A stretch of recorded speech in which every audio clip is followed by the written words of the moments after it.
Well, folks, it is the night before Super Bowl 59 on the Terranadome. And I've got Josh Morris back on the show with me tonight so we can preview all the action for the game tomorrow night. And then we'll go back in time and we will recap some of our predictions from all the way back in September, right before the season started. You don't want to miss it. It's a jam-packed hour of the Terranadome, and it starts right now.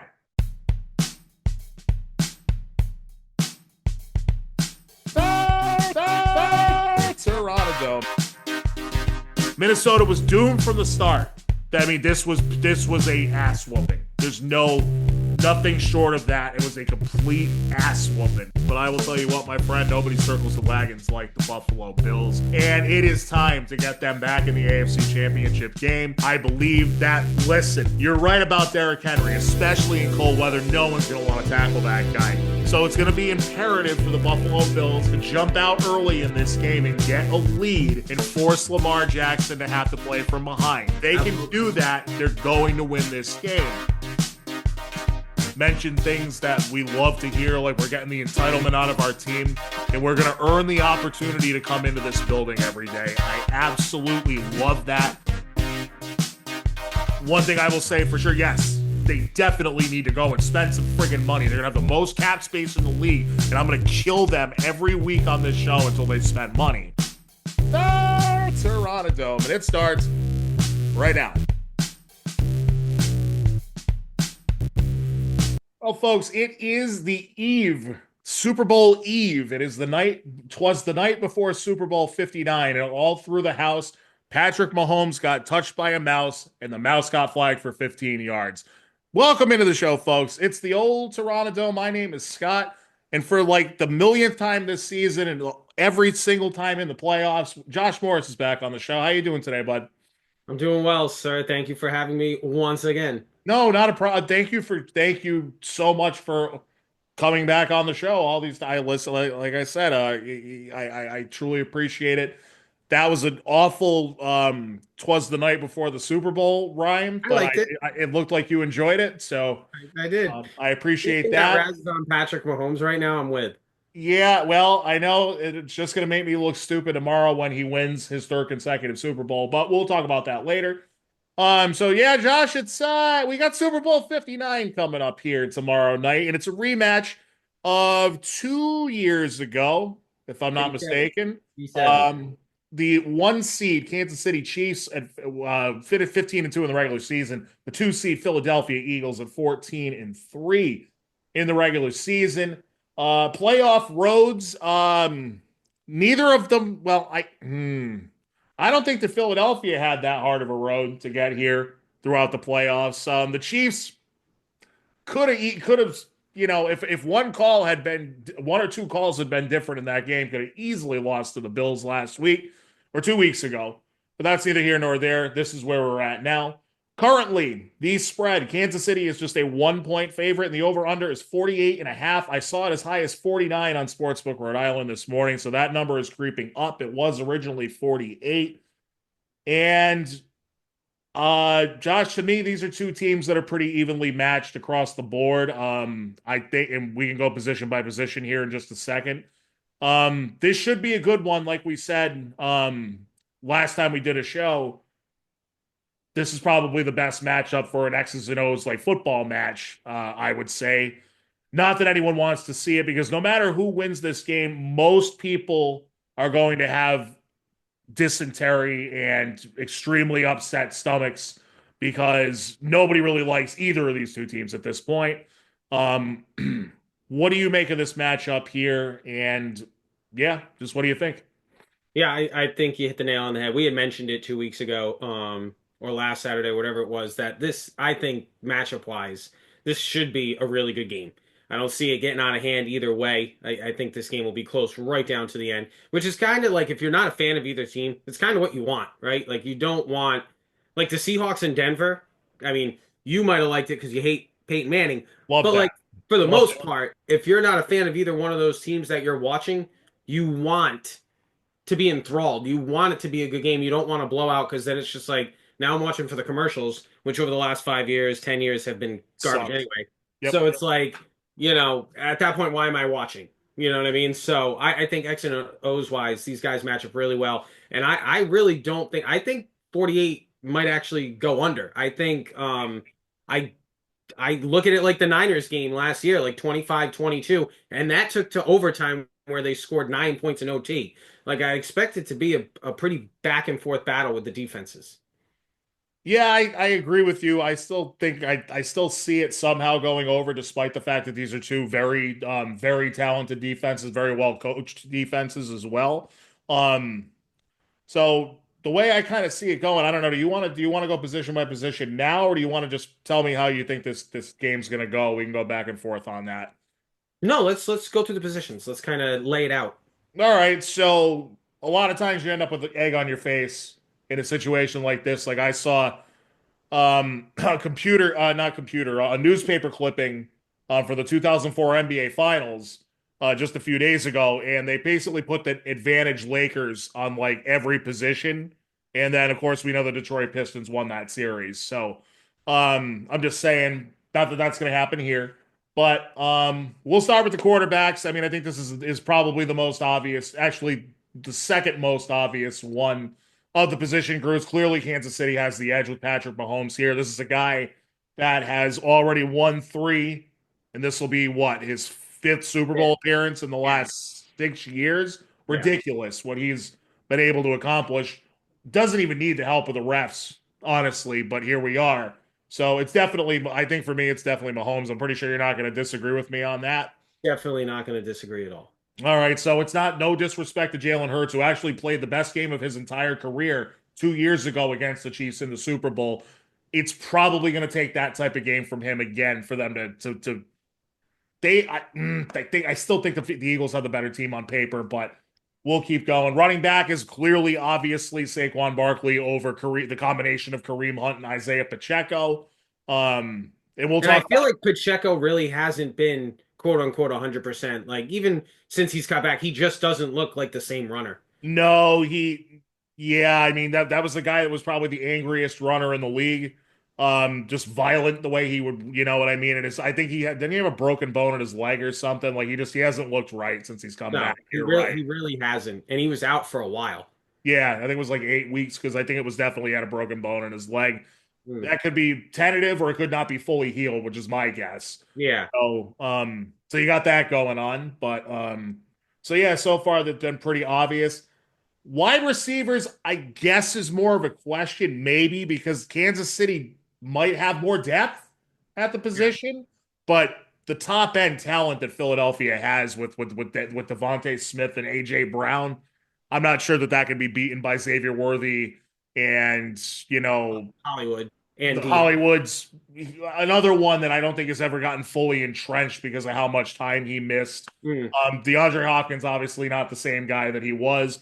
Although I will tell you, there was a prop bet for 1.5 receptions for him. Slam that. That's an easy over. That might be the easiest prop bet that I found for the Super Bowl. So you agree with me, Philly, on that one?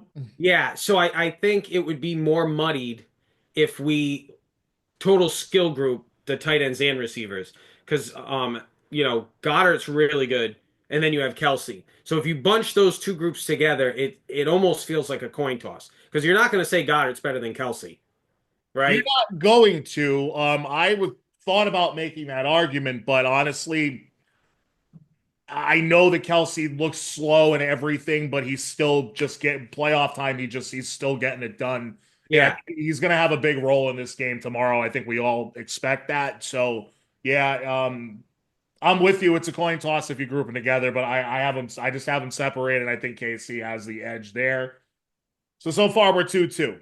And I'm starting to feel bogged down by this, so we're gonna keep it moving. Offensive line, I have Philly by like that much. I think their complete unit is a little bit better. Plus, the Chiefs have the guy that's been the most penalized lineman in the league over the last 2 years, and they don't even want to call penalties on the Chiefs. So that should tell you how bad their right tackle actually is. Give me Philly's line. Actually, on both sides of the ball, I'll take Philly's line. I think you might disagree with me on the defensive side of that.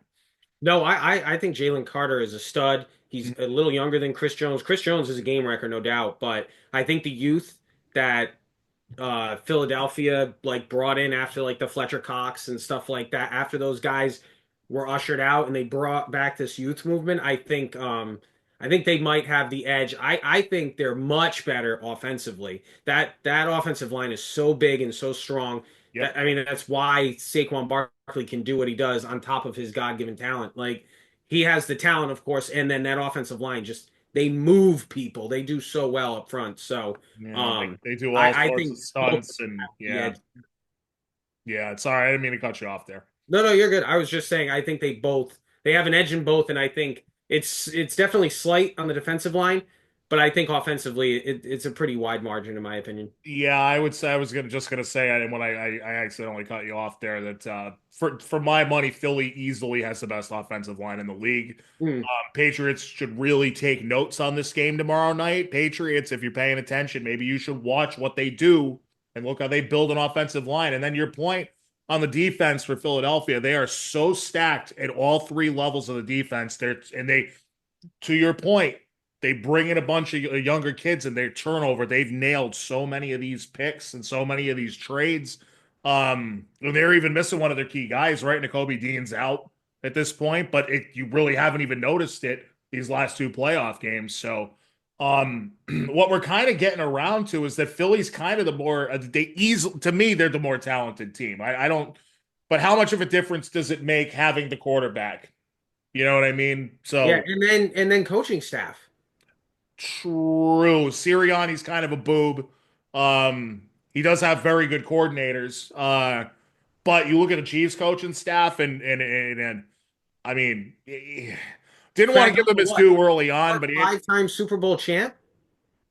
Andy Reid, Spagnuolo, Spagnola, yes, yeah, right? Two with the with the Giants, Giants, and did two. he win this? Was he their D coordinator for the second one though?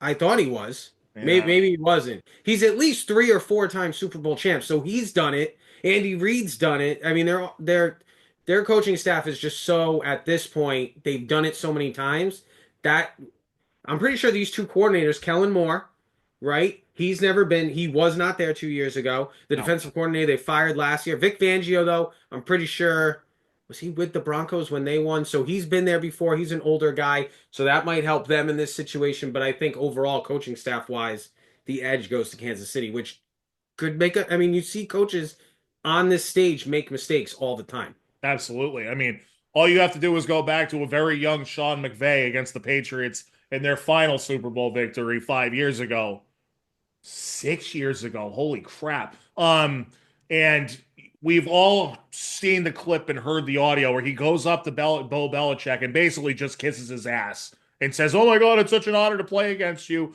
And I bet you Bill knew in that exact moment that there was They're no done. way that they They're would lose done. that game. There's just so this stuff does matter on this stage. It's just like exactly like I just pointed out. I'm wearing this for a reason too in this show.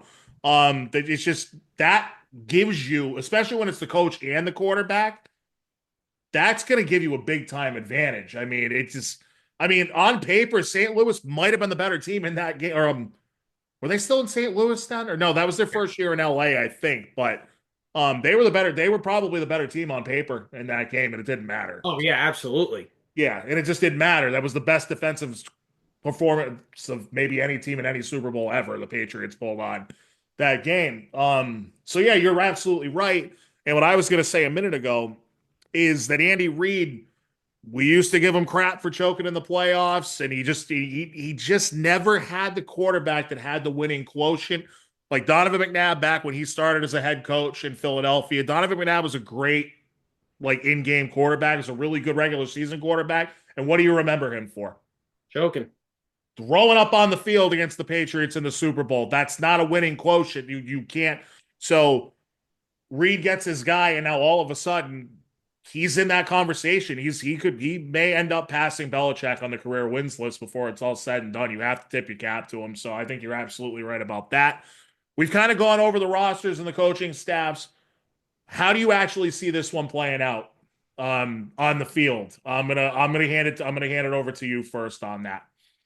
So I think the first half will be telling. I think, we'll see how like last year against the Niners, Spagnuolo came out. They ran a lot of zone. They ran a lot of, cover three, cover two, and Purdy kind of, cut them up. And then in the second half, they came out, they played man, they pressured, they blitzed. So I want to see how they come out against the run against like are they going to make Jalen Hurts beat them in the first half? Or are they going to sit back in zone? Are they going to play cover two and give Saquon what he needs? With the two high safeties, they're not really up front, and he's gashing them, and then they adjust. Or do they come out right away and say, "No, Jalen Hurts, you got to beat us"? And if that's the case, I see a lot of short possessions for the Eagles in the first half, right? Because then the Eagles are going to have to adjust. Because if they stop Saquon, I don't know what they turn to. Because Trent McDuffie is no joke. I can see him locking down AJ Brown. And I don't know if it's just the offense, the way they're calling it, or just Devontae Smith isn't right because he just hasn't. He's not getting the targets. He's not getting the catches. He's not really the explosive receiver we saw 2 years ago when they went to the Super Bowl. So I think we're gonna see a lot of sloppy football in that first half. Both teams kind of getting used to each other and what's going on. Yeah, I actually completely agree with you on the first half. What I will say about Smith and his seemingly disappearance in the playoffs, I just think they've been so dominant with the run game and they know it. Mm, So I just it feels like he and even really AJ Brown too, kind of an afterthought, right? I don't think that they can win this game if they're going to have it the same exact way. I think the Chiefs are one of the few teams that are equipped to be able to slow down Saquon Barkley. It definitely doesn't it doesn't help that Philadelphia has a dominant offensive line, but that could be a real stalemate up front, and that's in the trenches. It's one to watch in this game. But as far as game progression goes, I think what you're going to see first quarter, it's going to be a lot of short possessions. It's going to be a lot of hard hitting, a lot of defensive grinding out. You know what I mean? And I think that early on, I think the Chiefs defense will have success with slowing down Saquon Barkley because this is the one staff that may realize, like, oh crap, Jalen Hurts hasn't had to really win a game by himself all season long. Maybe we should try to make him beat us. I understand that they have three really good skill position guys, and really Jahan Dotson's is kind of an afterthought here. He's no slouch either. Uh, mm. so they've really got good skill position guys, but you still have to dare him to throw the ball. He's got to put the ball up. If you're the Chiefs, you want Hurts to throw the ball more than 30 times in this game. Absolutely. That's the number. That's the number. Yeah, I was going to say 35. 35, I think they're no doubt going to win the game. Mm. If he's got to throw the ball 30 times, you have to make them throw the ball. If Barkley is tearing it up early, I think the Chiefs are in trouble here, but I don't see that happening. So, Yeah, I could see first half maybe him averaging like 3.5, mm, maybe towards the four number. And I think the Chiefs would be happy with that because they're not going to run the ball 4 yards every play. That's not gonna. You're gonna have some 8 yarders, some 2 yarders. You know what I mean? And if you're the Chiefs, you're okay with that.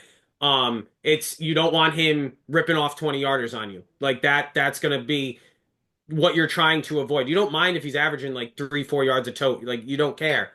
You want Jalen Hurts to have to throw the ball on 3rd and 7, 3rd and 6, 3rd and 10. Like those are the numbers you're looking for. right, and there's of course the element with Hurts of him being able to take off and run the ball himself, and that's where defending him in the passing game gets kind of tricky, right? Like I can tell you should run a spy with the middle linebacker all day long, but the way they scheme it up, it's not that simple. So Mm. yeah, I think early on, I don't think we see a lot of points, right? I think towards the back half of the second quarter, I think things might open up a little bit. And then I think third quarter, they come out and they're just gonna, I think both teams start chucking it. Um, Favors Kansas City, in my opinion. Uh, I see a lot of points being scored in the second half. I do think that this one goes over. And I'm telling you right now,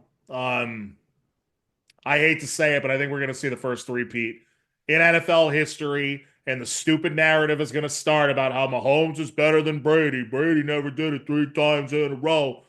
Just remember, Brady beat Mahomes in the friggin' Super Bowl, and Brady was 42 years old. So kiss it with that argument. But he's laughing at me on the other side. You can't see it right now, but he's laughing because it's me having to defend the hill with the Patriots, and he loves it. He absolutely loves it. And I'm not going to bring up the fact that the 49ers haven't won in 30 years because I don't need to be a dick, but I just did.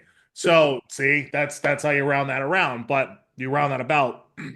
I think the Chiefs are going to win it. Third time in a row.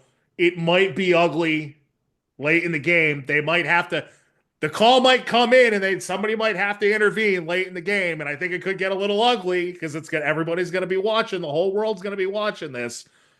But damn it, I think it's KC 27-24. Oh man, you stole that right out of Chris Berman, man. What do you mean? Berman predicted the same thing, 27-24 I'm Chiefs. sure somebody else predicted that's less Well, notable. Berman's done it 3 years in a row now. So, Wait, has he picked the Chiefs all of the last 3 years? no, 2 years he picked, and then he picked. I think it was the Rams the year before them. So he's on a three-peat right now, and the score. So he's done it 3 years in a row now. So So he he must knows have something. He knows he must something. have the script. So Somebody's got it. I am actually going to go against you, Good. just so there's a winner in our little pick'em because right now we're tied. Well, I forced your hand. No. You did. Like if You you did, want but to pick Kansas, if you're gonna pick Kansas City, be objective and pick Kansas City. well, I was gonna pick whoever you didn't, just so we'd have a winner. So Because that means that we both think the same thing. This game is a toss-up. It's a toss-up. it is a toss-up, All but I right. don't want to see Kansas City win. I So don't either. But sorry, I think they're gonna win. I hate it. I really yeah, do. I don't want to think. I don't. I'll make money off it if they win, but that has nothing to do with it. I don't want them to win, so I'm going against them. I'm gonna say again. This game You could think go it's into low? You think overtime. low scoring? You think low scoring? Yeah, this game could go into overtime too. Sure, It sure. it really could. Yeah. We were so close to it with the Bills. I mean, almost every game with the Chiefs, you say, "Oh, this game could go to overtime." So I'm hoping it finishes in regulation, and I'm gonna say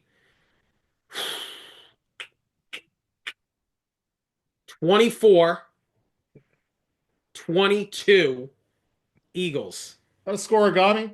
Yeah, because I think it'll be down to the final drive. It will be, and Patrick Mahomes will come up short. That's a rare take. Yeah. Rare take. Yeah. 24-22. That might be a scoregami. You should It'll kind of be like Brady with the Giants those years where he had the ball, but he didn't have like a bunch of time. So you couldn't say he came up short, but he did have the ball in his hands at the end of the game. You know what I mean? Yeah, well, if Right? Because that second game in 2011, he had like 30 seconds left, right? That's all he had. yeah, the first game he only had like 40 seconds left. So it's like that. Like that. I don't think he's gonna have 2 minutes left and come up short. I think, the Eagles are gonna do what they have to do. Like 21-22, they kick a field goal with like 40, 30 seconds left, no timeouts for the Chiefs, and then the Chiefs just can't get it done. Well, you said 24-22. Yeah, I'm saying 21-22, they kick a field Okay, goal. okay. Sorry, my bad. You know what I mean? Yeah, I got you. So I'm picking the Eagles. I'm going with Philly. He's going with Philly. Just so you know, he doesn't like Philly, but he's going with Philly. And I swear, I hope in the fourth quarter, with under 2 minutes left, they need a first down and they get it with a tush push. And Oh, that's Kansas awful. City, That's Kansas awful. City starts whining and bitching and complaining, and then the They change NFL's the like, rule. "What? Patrick Mahomes said it's not a football play. We're getting rid of it." So you get the best of both worlds. Not only does Kansas City lose, but they get rid of the stupid tush The push. world has peace. There's peace in the world. Well, yeah, well, I wish that were true, but yeah. Hey, listen, it's a bold take, but it's not outlandish, folks. That's not an outlandish take at all. And I will say this, the 2011 Patriots had no chance in that game against the Giants. They were so undermanned. Hernandez was playing on one leg. I don't think Gronk even played in the game. I In that '07, obviously some guy puts glue on his helmet and then makes a stupid catch. Oh, and by the way, Eli Manning was in the damn grasp and they didn't call him sacked. So whatever. Damn it. Oh, that one sucks the most because man, you had it right in front of you. But you can kind of tell, first of all, this is not related to this show at all, right? But that final regular season game where they went to go 16-0 and they went down to the Meadowlands and played the Giants. Giants gave them everything they had in that game. And I said 35-38. it was 36-31 or something like that. I don't know what it was. 35-38. Okay, he remembers it. It was 35-38. I remember where I was when I watched that game. That's weird because you're not a Patriots fan. Yeah, but I was rooting like hell against them. Why? Want to see him go 16-0? Who didn't want to see him go 16-0? Everyone outside of New England. Everyone. 31 other fan bases, perhaps? I don't know. Indonesia didn't want to see him go 16-0. I loved it at the time, but you know what I did say to myself after that game was over, and this was 16-year-old me, 17-year-old me. Did you say the same thing I did, that they could beat them? I said to myself, I hope we don't see them in the Super Bowl. That's what I said because I'm like, yeah, they could probably get us, and that's what happened. So anyway, so we have to settle the score in our little playoff pick results. So Josh is literally picking the opposite of whoever I picked. If you picked the Eagles, I would have begrudgingly picked the Kansas City Chiefs. Yeah, even though he doesn't even really believe it, but or maybe you do. I don't even know what to think anymore. No, this game is literally the definition of a toss-up, in my opinion. Yeah, I know yeah, well, it should make for a good game. I was going to say it makes for great football. So it should. Let's hope that the Zebras kind of keep their hands out of it if we can avoid that somehow. Do we know who the officiating crew is for this game? Are you kidding me? I'm sure the NFL doesn't want to release any of that information. Well, they Goodell always do. came out. Goodell came out. Like, explain this to me. If you didn't want the attention of people telling people that this is rigged and why wouldn't you wait on that? You know what I mean? But you're gonna say the same thing. It's that the electronic scoring that they're thinking of doing. Oh, no. I'm saying if you want people to stop saying that it's rigged and that the officials helped the Kansas City Chiefs, if you're Roger Goodell, why do you even make a comment about it and say it's ridiculous? Why? Like, if anything, that just makes us conspiracy theorists go, oh, look at him. He's trying to tell us that we're lying and that we're wrong. Like, yeah, let it sweep under the rug. Just don't even mention it. Now, the officials were coming out this week. Goodell came out this week. It's like, now you're making it like, no, we could never. Yeah, well, I hate to say it, but one of the most pro Chiefs referees is the lead official for this game. It's Ron Torbert. I have that information. I'm looking at it right now. So Ron Torbert is the referee for that contest. So that is going to be one to watch. One element will not be called for one hold the entire game. Well, should be an interesting game to watch, folks. So we will have to see. That was a nice solid 20 minutes of Super Bowl discussion right there, my friend. And caveat, just to mention it. So in the 3 Super Bowls they've won, I don't believe they've been called for one holding penalty. Is that true? How is that possible? The one they lost. They were getting holdings all the time in that game. I remember it. I believe they were called for 3 in the game. I remember it. In the game against Tampa Bay. Yes. So 4 years of 5 now, depending. So 4 years of Super Bowls, they weren't called for any except the one they lost. So just to pay attention to that. I hope that's a true stat because it seems completely outrageous. Right? That would be seems true. Absurd. Seems absurd. Seems impossible. It does seem impossible. Like, I literally don't believe you. So I hope you're right. Because that should not be the case at all. There's holding on every damn play. Yeah, so, they weren't called for one last year. They weren't called for one. That's bad. That's real. And I believe the Niners were called for 3. Not to bring up, sour grapes, but Chiefs 3-peat. Sorry. Yeah. Hey, so let's go all the way back to September 4th, right before the season started. When the first time I ever had Josh on the show, we didn't even have video for the show yet. We weren't even that good yet. And then people were pushing me so much and said that you really need to have video. I'm like, dude, no one wants to look at this. But they're like, you need to have video element. So I said, all right, fine. But I ran through the audio and we made our picks for. And they were all right. They were not even close to all right. We did nail some things. Nice. Some. We'll go through it. We went division by division. We gave holy crap, each record for each team, but somebody decided to be wishy-washy with some teams and would either say, oh, I have them 7-10, 8-9. So I didn't know exactly what to write. with those, but he only did it like 3 times, so it's not that Yeah, bad. probably on the really crappy teams like the Bears, stuff Yeah, like that. no, well, the Bears, no, the Bears I think you have were at a solid 7 and 10. But like the Saints, the Bucks, you had them like 7 and 10, 8 and 9. So, but it's all good, no sweat. So we're gonna go through our predictions, and then I'm gonna go over what actually happened because I said on that show that day that we would take receipts. We definitely got some things right. Um, I will say this much: neither of us got the winner of the AFC East right. We were both wrong. I had the Miami Dolphins. You had the New York Jets. Lies. No, I swear we can go back and if you, I don't I said really they'd be 4-13. No, that's what you said about. Well, no, you said the Patriots would be like 2 and 15. That's not. And you laughed. You laughed. I didn't laugh at 2 and 15. Why would I laugh at that? I laughed at the Jets. Yeah, because I was like, that's insane. It's still the Jets. You can put Aaron Rodgers in his drug haze at 40 years old on the Jets, and they're still the Jets. And that's what happened ultimately. And he I probably douched his misspoke. I way. meant 4-13. No, no. You're gonna force me to play the audio in the show, which I really don't want to do because I don't have a video element to it. But I have the receipts full. I literally just went over this today while I was I at had work. them beating the Niners in that first game too. That is correct. You did have that. You were sure about that one. And to be honest with you, that was probably that might have been the best they looked all season in Yeah, that. they killed him. They killed him. Yeah. Well, yeah. So not everything went according to plan, but I had Miami, Buffalo, Jets, and then Patriots. And we both had the Bills at 10 and 7. Bills ended up winning the division, going 13 and 4. So we were just a little off on that. We both expected regression on the Bills. We didn't get that. Miami was second at 8 and 9. The division sucked. Okay. Jets went 5 and 12. Patriots should have been 3 and 14, and Mayo screwed it up and cost us the number one pick. They're 4 and 13.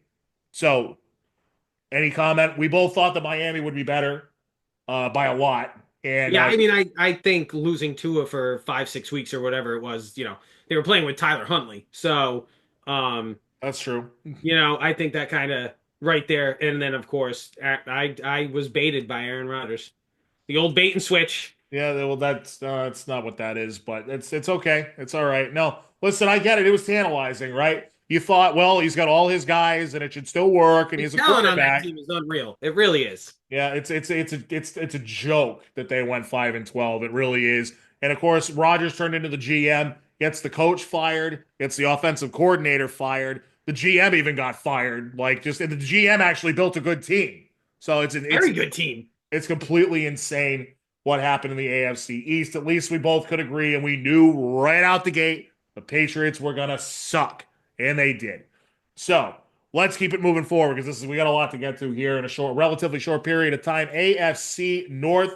I bet on the Ravens to have the best record in the league, and I legitimately thought they would at 14 and 3. You had him dead on at 12 and 5. We both had he's celebrating over there for some reason. The Ravens win the NFC North at 12 and 5. We both had that. We both also had Cincinnati at 11 and 6. So we were a little off on that one. Probably not good for them that they lost to the Patriots in week 1, right? Had that not happened, the Patriots might have the number 1 pick and Cincinnati would have made the playoffs. No. So, surprise, surprise, the Pittsburgh Steelers were second in that division at 10 and 7. My friend, you and I both I had think you them. had him at 9-8, right? I had them at 9 and 8. You had them at 7 and 10. You thought this would finally be the year. And to be honest, I was on the fence about it too, that Tomlin was finally just going to fall off. And it kind of happened by the end of the season, right? Mm. He just doesn't make it. My barber is a Steelers fan, right? And he says that Tomlin's been doing the same crap on defense for the last X number of years, doesn't change anything. Opposing players know it. And that's what ends up happening. Julian Edelman actually mentioned it on his show with Gronk. Yeah, I think that's might have been where I got it from, to be honest with you. It's like we knew exactly what they were doing. They never changed anything. Tough way to make a living in the NFL, and yet Tomlin's coming back for his 18th season next year. So good for him on that one. So we both had Cincinnati second. You had the Cleveland Browns at 8 and 9. I had them at 7 and 10. I think we both agreed that Deshaun Watson just doesn't have it anymore.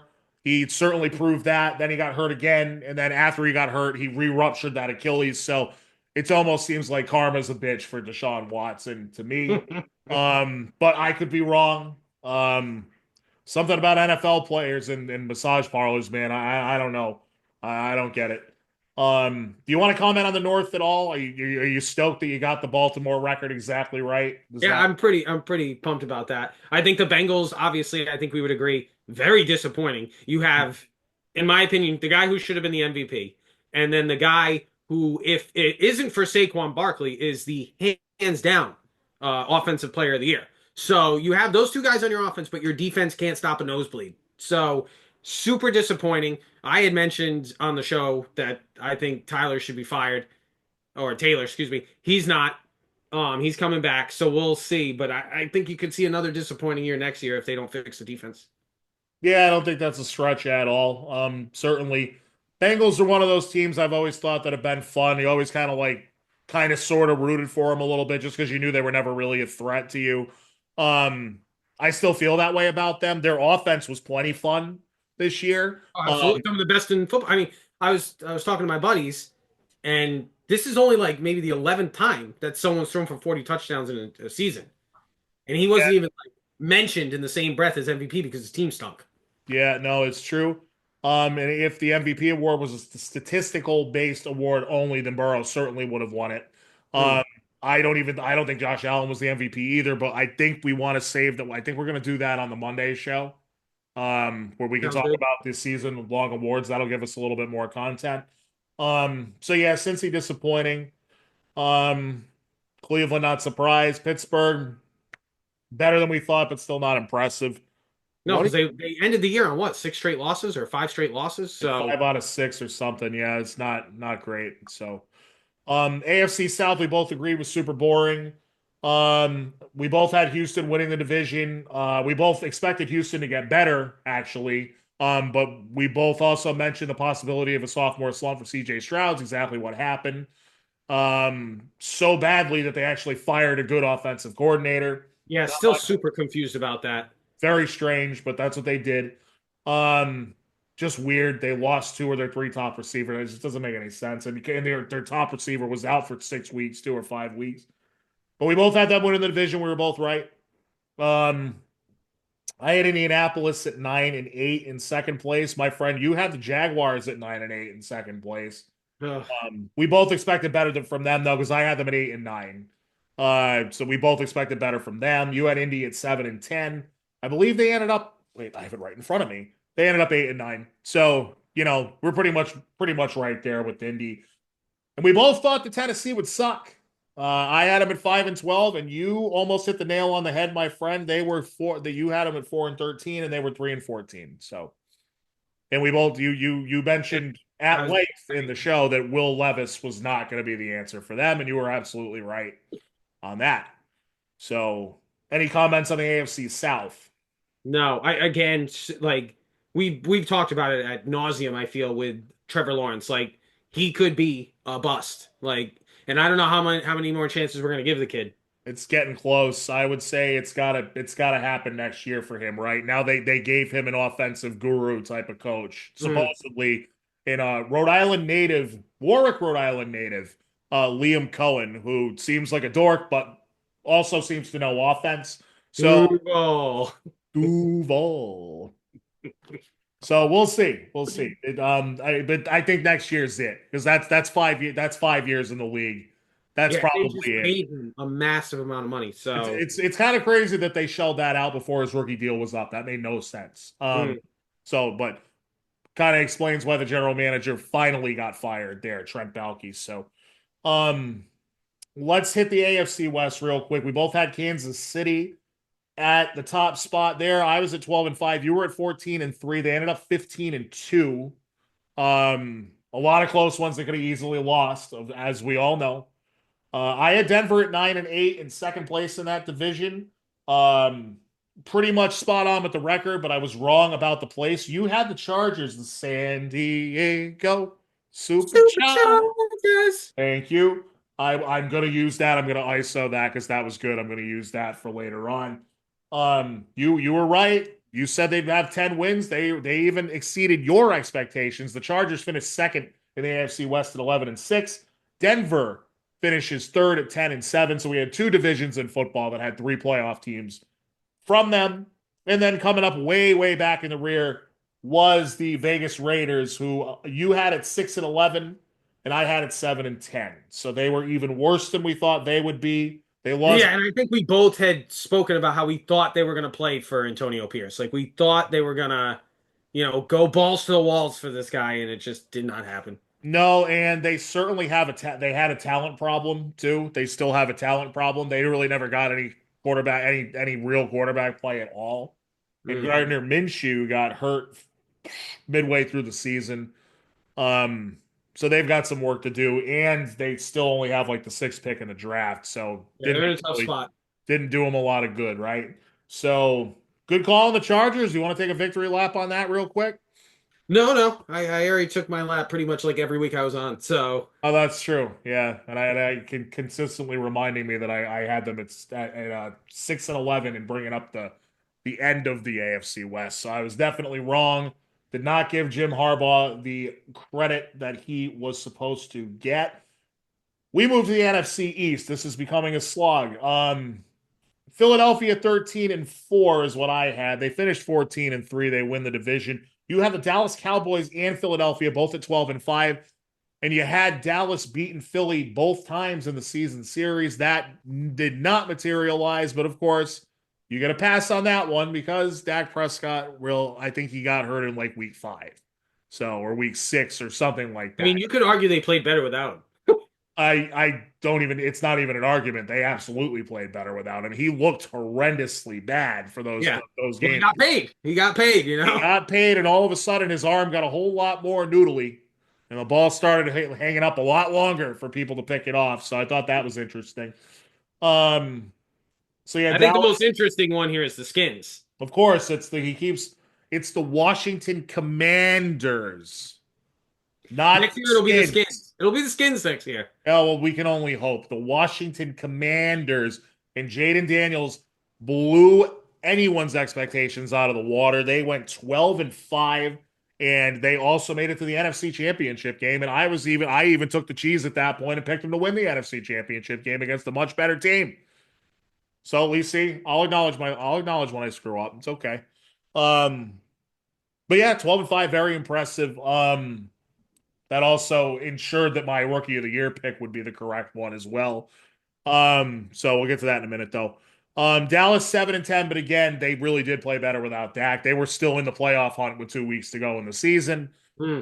And of course, you have the New York Football Giants, who were even worse than I thought they would be at 3-14. And they actually cut Daniel Jones halfway through the season, and that left them with absolutely nothing. So if I'm a Giants fan, I'm probably the most miserable fan on earth watching this game tomorrow night and having to see Saquon Barkley in the friggin' Super Bowl after we could have traded away Daniel Jones or just whatever, and we could have kept Saquon and built around him. But no, we wouldn't even give him $12 million a year. And what happened?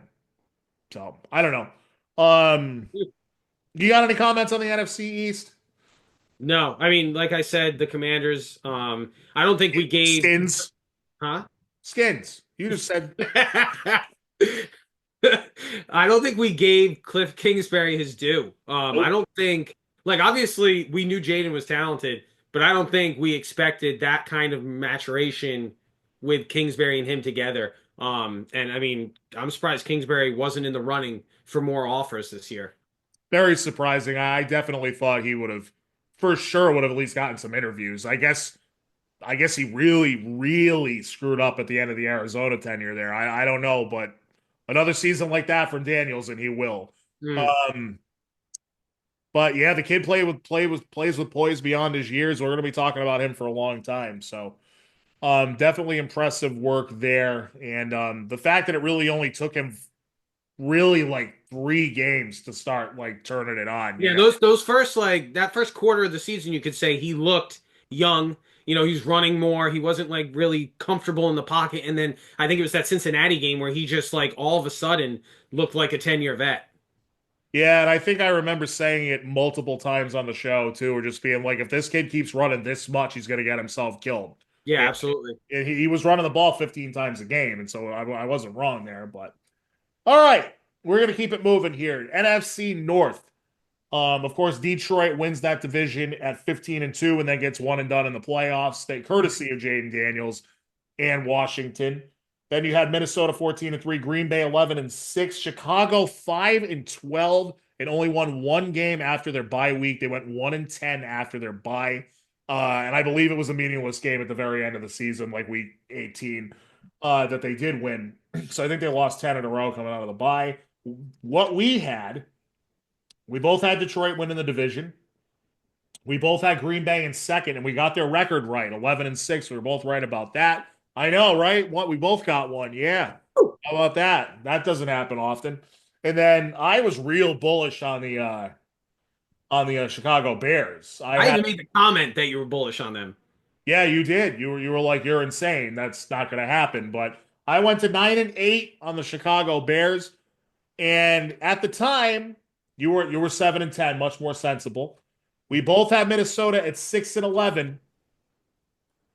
No one knew that Big D, Sam Darnold, had that big of a D. That's exactly what I was going to say. We just didn't. The guy showed up and for the first 16 games of the season absolutely balled out, except for like one or two exceptions. I know because I had him in fantasy. And then man, that kid cost himself some money at the end of the year. A lot of money. But Minnesota exceeded our expectations by 8 full games. And you cannot say that I don't know what it's going to look like with JJ McCarthy next year, but that is a good team. It is. Mm. So they definitely are And loaded up. because I think they're going to let Darnold walk, now you have a rookie quarterback. It frees up a lot of money for. Sure does. Yeah, because they're not going to pay Darnold. They won't do that. No, they're not going to. So not I when they, imagine they're going to get better. you think. Talent wise. Talent wise. I'm trying to think of where they can improve. Running back, maybe? I don't know. Oh, Aaron you Jones, got is getting Aaron old. Jones. He's no slouch. He's not a slouch, but he's going to be like 29, I think. So, Mm. but anyway, that's not a be all end all like it used to be. So overall, we did okay with that division, I guess. The Vikings kind of threw us for a loop there. Threw everybody for a loop this year. Um, let's go to the NFC South, which is one that we both admitted was super boring, and we're not going to spend a lot of time on it here either. We both had the Falcons winning the division. We did not have the Falcons going 8-9, but Kirk Cousins regressed, and he came out this week and claimed that he had like a shoulder injury in week 10, which explained why he sucked so bad. And of course, didn't want to give it up his spot for the kid that they drafted 8th overall in the draft. Yeah, So that's because why, you're yeah, taking the chance you never see the field again. that's why he played through it because he knew he wouldn't get his job back. So, or at least he knew that was a possibility. We both also had Tampa Bay in second place. Now, of course, Tampa Bay actually wins this division at 10-7. We both had him at 9-8. You said 7-10 or 8-9. I generously wrote 8-9 down here for you. We both had him in second. We actually had the same order for this division. I had New Orleans at 7-10. You said 7-10 or 8-9. So I wrote 8-9. And then we both had Carolina at 3-14. And Carolina went 5-12. New Orleans went 5-12. They were actually technically last. So yeah. So Yeah, I mean, I think Bryce getting benched really changed everything for him because he balled out those last 8 weeks or whatever it was. He really played much better. he definitely played much better if you in terms of balled out. Well, I mean, This is in the Kansas City. Yeah, I mean they took Kansas City to overtime. Yeah, that was He played pretty damn well with we were what the corpse of Adam Thielen and Xavier Legette. Like Thielen looked pretty good when he was out there this year, to be honest. I don't know. I always he just every time he catches the ball, I expect him to get hurt. So and I think Legette could be good. oh, absolutely. But I mean, he's not a stud yet, you know? No, he's got to improve his catch radius a little bit, I think, because he's not a guy that's gonna beat coverage. You know what I mean? He's a go up and get it kind of guy. So Mm. but yeah, Carolina had definitely some promising moments last season. And now for the final division where we both kind of crapped the bed a little bit. I did have the Rams record exactly right, but we both said San Francisco 14-3. Not even close. You're a 49ers fan. Why don't you go ahead and give the people a minute on why What happened now? He turns the hat around. Give him a minute on why that didn't materialize at all for San Francisco. And I think the first answer is an obvious one, but if there's more to it than just Christian McCaffrey. Well, Christian is the top of the list of the injuries that team had. That team had, I think, at one point, um, it was like 9 or 10 Pro Bowlers from the previous like 2 seasons that were not playing in the game. So it's hard to lose that kind of talent. But then coaching wise, you had a first time defensive coordinator. That defense never looked good. Their defense always looked like crap the entire year. You were getting beat up in the trenches. You were getting beat up on the ground. When you're letting up 100-yard rushers, that's how you know you're getting beat. And the physicality wasn't there this year. It starts with defense. It doesn't start with offense. It starts with defense. Brock Purdy didn't look terrible, but half the games he was playing with a washed, in my opinion, Deebo Samuel. Unless he changes something, I imagine they're cutting him because he's lost maybe 2 steps, not even a step. And then George Kittle was out every other game. Brandon Ayuk tore his ACL. Besides Juwan Jennings, you had nobody. And Jennings missed quite a bit of time too. I want to say like 6 or 7 Yeah. games. So it was just a lost season for the Niners, really, who ended up. And I think I might have texted you a couple times, like while I was watching the Niners. I was like, this is a 2021 year because it was the same thing we did after the last time, or 2020. Same thing we lost in 2019 to the Chiefs. And then 2020, Garoppolo, Kittle, Bosa, they all got hurt, and it was a lost year. And then that's when we traded for the third overall pick. And, don't even get me started on that garbage. All right, so he's a 49ers fan, folks. You gotta let him rant a little bit here. I mean, it's only fair. So they end up 6-11 at the bottom of the division. Arizona, who we both thought would be at the bottom of the division, they were third place, 8-9. The Rams and Seahawks ended up with the same record, but the Rams had them on the tiebreaker, 10-7. I had the Rams at 10-7.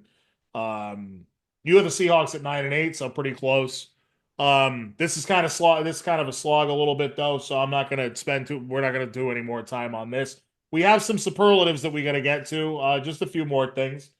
Really not many things, and then we'll be on our way, folks, because I gotta get this thing posted by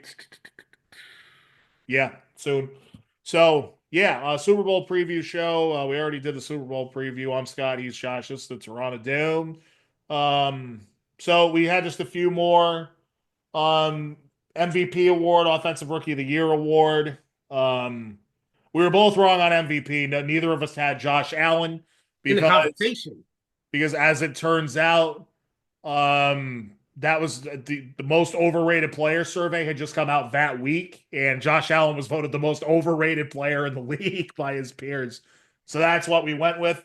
We were wrong about that. He wins the MVP, although I don't think that he should have, but that's another discussion for another day. I had Mahomes. I don't know what you have written down, Josh, but I have you as saying a combination of Mahomes, Dak, and Lamar. Yep, that's what I got written down. All right. Well, that's not really giving an answer, but that's fine. We'll let it slide. Well, I mean, I think I said either one of those guys could win it because Dak was over the last couple of years he had been so good in the regular season. I think he had 36 touchdowns last year. He did. And he led the league. So it's a regular season award. Yeah, absolutely. And that's what I was banking. Same thing with Lamar in the playoffs. Yep. He's not that dude. Nope.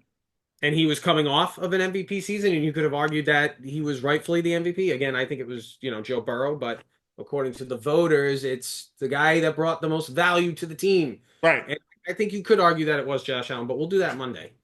You could. I just think that I think you could argue. I think that the other two guys were better choices. But again, I don't have a vote. So, oh well. Offensive Rookie of the Year. Scotty was correct in saying it would be Jaden Daniels. And you, I think, expected a little bit more out of the number 1 overall pick in the draft. Yeah. Because, again, the talent around him, you definitely expect. And I think I even made because I think I said on that preview show that it's definitely going to be one of those two guys. And I just thought the skill level of the guys around Caleb was better. You know what I mean? I guess you were not wrong about that. It's just that Daniels played so much better than Caleb Williams. Oh, yeah, absolutely. So certainly passed the eye test a lot better. Oh, yeah. Totally logical pick, though. Defensive Rookie of the Year, we were both wrong, but in fairness, it's much harder to pick that. Jalen Verse came really out of nowhere. Jared Verse of the Rams, correct? Yes. He wasn't even like a high pick. No, but I mean, again, watching him play twice a year, that kid is a stud. Oh yeah. Oh yeah. No, I'm not. Listen, it's well deserved. We both had Atu Latu, Yes. and he did not win. Uh, he was Atuing to me. Um, then we asked the question: can Kansas City three-peat? And you talked yourself into saying no, and I think you only did that because you wanted that to be the case. Yes, I don't want to see it happen. I don't want to see it happen either. See, it's this is just it's you have to be objective in these situations. But You I don't have always have to be objective. my name's in the title, so I have to be objective. So I said yes. Unfortunately, they can, and it looks like they probably will. But there's still one game left to be played, folks. We've been here As with Thurman you. says, that's why they play the game. That's why they play the game. And we've been here with you for like all the games this year on the Terranadome. So thanks very much for sticking with us. Um, you never really gave me a Super Bowl matchup, so I'm just gonna kind of skip that one. I had KC and Detroit, so at least I got half of it right. And Detroit for a lot of the season kind of looked like they were gonna go back. They were gonna go to that Super Bowl, but You defensive really injuries. going into the playoffs, you really thought it would be them. Yeah, but the defensive injuries just caught up to them, and they got absolutely. You can't turn the ball over four times in a playoff game and expect to win. That's what happened. Finally, first coach fired. That was the last one that we did for some reason. That's how I set it up for whatever reason. And I had Brian Dayball. You had Dayball, which honestly logical, but when you think about the mistakes that general manager made, there's no way you could ever hold Brian Dayball accountable for that. Which I understand why they're bringing him back, but another poor season with a decent. If they get him some answer at quarterback and they still suck, yeah, he's gone next year. I was totally wrong too, though. I had the Carolina Panthers coach Dave Canales, and that's because my argument was all based on the owner of the Panthers, Tepper, being so impatient and firing everybody like on a dime, like that. He actually let the guy stick around, and the guy's team got better as the year went along. So, it's a Absolutely. little tiny bit of patience goes a long way. What we didn't see coming was poor Robert Saleh just trying to be buddies with Aaron Rodgers and trying to hug it out, and Aaron Rodgers being like, "Oh, what are you doing?" And I'm at that glad. moment, you I'm knew glad. Bring him back. Bring him back. he did. You got your defensive coordinator back, so you That's should be right. happy about that. But the guy didn't deserve to lose his gig for No, that. absolutely I'm not. sorry. 6 games into a season, that is dirty. That's dirty business, Jets and Aaron Rodgers, and you friggin' know it. So, Josh, anything else you want to comment on before we get out of here? It's been another solid hour of the Terranadome. Thank you again for joining me. Anything else you want to talk? You want to hit on before we get out of here? Fly, Eagles, fly. Oh, yeah. I mean, I listen. In here, that's where I'm at. Well, actually, no. In here, I think it's Kansas City. We're In going, here, oh. Ooh. But yeah, in my opinion, screw the Eagles too. You know why? Because they took that one. That's another Super Bowl that Brady should have won. Damn it. So, but yeah, when the guy's foot's out of bounds and the touchdown is still upheld, and they run the Philly special, and that guy, their guy catches it, and your guy doesn't. The defense couldn't stop a paper cut that night. So they literally didn't punt the ball one time. So you can't really say It was that. a But great game to watch, though. oh, maybe for you it was. Oh yeah, I'm saying it for football fans. It was great. It was so nerve. That was the most seesaw back and forth one out of all Oh of yeah, them, it I was think. crazy. Yeah, like the Falcons one was just polar, like opposite ends. You know what I mean? But that one was just a big seesaw. Honestly, could not tell throughout the game who was going to win. So Honestly, I think every Patriots Super Bowl has been that way. I don't know as a Patriots fan how that's felt watching them. Like I know being a Niners fan, every Super Bowl that I've watched, it came down to the final possession, and I hate it. You know what I mean? Like as a Niners fan, I'm sure you felt the same way as a Pats fan. You want your team to go in there and just absolutely spank the crap out of whatever team they're playing. yeah, and most teams aren't the 1985 Chicago Bears, so that's not going to happen. And Or yeah, the 19 uh, or the 1989 San Francisco 49ers. Biggest margin of victory in Super Bowl history. You know. Oh, how did I forget about that? How dare I do that? Yeah. Well, I mean, you mentioned Most you mentioned 46-10. You might as well mention 55-10. Geez, sorry. You know that was the year before I was born, so I'm just gonna give myself a pass on that one. But yeah, most of them are super nerve-wracking. I'm sure you don't believe it. I'm just gonna finish up on this note here, but I'm sure you don't believe any Pats fan that tells you when we were down 28-3 against the Falcons that we knew we were gonna come back. Because to be I'm not honest, even a Pats fan, and I looked right at my father and went, "They're going to win this game." that's what I'm saying. But at 28-3, I wasn't too confident. When it was 28-9 in the very next Falcons possession, Dante Hightower strip sacks Matt Ryan and recovers the fumble. That's when I knew. So that's when you knew, you know. But yeah, they've I all been literally, nerve-wracking. Steven Gostkowski, you guys scored a touchdown. Steven Gostkowski missed the extra point. Did that a lot in the Super Bowl. That was 28-9. I looked at my dad and I went, "They're going to win this game." And he went, "What?" I went, "They're going to win this freaking game." Yeah, and you probably rolled your eyes like not again. You know? Yes, that's exactly how I said, "Dad, I've watched this too many times. They're gonna win." Well, they did win. If they had live betting then, I'd be rich. Oh yeah, are you kidding? You know how You insane that imagine the price odds must at have been? 28-9? Oh my God. Imagine betting at that price at the time because it wasn't legal then, at least not here. So, No. all right, Josh, I got to get you on your way because I hear you've got a social gathering to attend to tonight. Yeah, So I'm going to I have a prom. I have to go to the prom. yes, well, you're really not dressed for the occasion, so you might want to go tidy up a little bit. Folks, thank you so much for the support of the Terranadome. Thanks for checking this one out. Thank you, Josh, as always, for coming back on the show, my friend. I do appreciate it very much. At some point, either your name is going to be in the title, or I got to or I'm going to tell you that just you can't come on for a while or something, you know? Because let's be honest, it doesn't seem fair, right? Like, does Hey, it? Like, have you I'm thought here that for at the ride. all? I love it. All right. Well, as long as you're having fun, that's all that counts. Folks, quick turnaround for once, and you have to hold me to it this time. We are doing the preview show the day before the Super Bowl. We will be doing the post-game follow-up Super Bowl show on Monday. So stay tuned for that. You will not have to wait around for our reaction on that one because I can tell you with certainty that one of us will be stone cold sober for that game. So at least one of us will remember everything. So thanks again, folks. It's the Terranadome, and they're the San Diego Superchargers. and that was beautifully done, folks. It's always a fun hour on the show, Josh. Thank you again. We will see you guys again on Monday. Everybody be safe out there tomorrow night, especially in the United States or wherever you're watching this game from. There'll be a lot of people out. Going to be a lot of police presence out. Mind yourself. Be aware. And just be courteous to your fellow man and take care of everybody tomorrow night. All right. Thank you, folks. I appreciate it. And have a good one. Come after me! I'm a man! I'm 40! Stop being a dick, Scott!